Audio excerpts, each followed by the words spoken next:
Okay ဆိုတော့ဒီမှာဆောင်းမိုက်တဲ့ကားလေးနှစ်စီးတွေ့ထားပါတယ်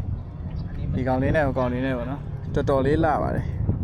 လေးလာဆိုပုံလေးရိုက်လိုက်ပါမယ်ဟူး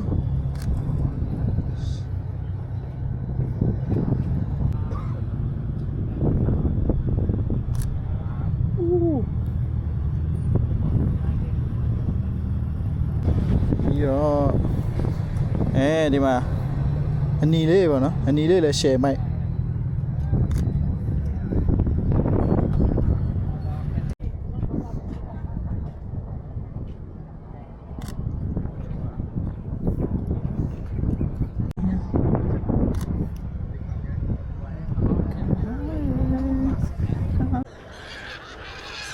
ဒီ angle လေးကနေတပုံရိုင်းမယ်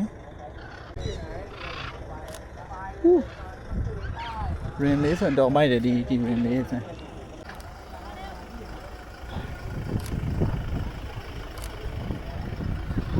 ဒီကောင်ဆိုတာ V8 နဲ့ကောင်ပေါ့နော်ဒါ user တင်ထားတဲ့ကောင်ဒါပွဲတွေမှာခဏတိုင်းတွေ့တယ်ဒီကောင်လည်းတော်တော်မိုက်တယ်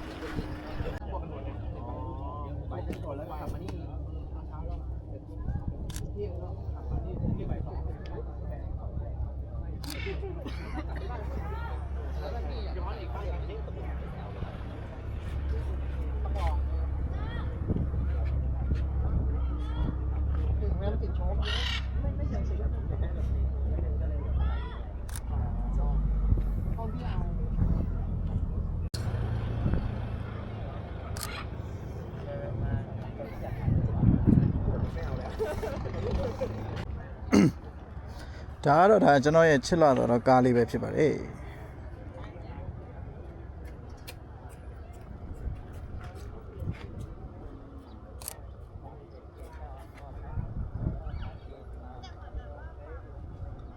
ကဲဆိုတော့ကျွန်တော်ရဲ့ဒီနေ့အတွက်ဗီဒီယိုလေးကတော့ကြည့်လောက်ပဲဖြစ်ပါတယ်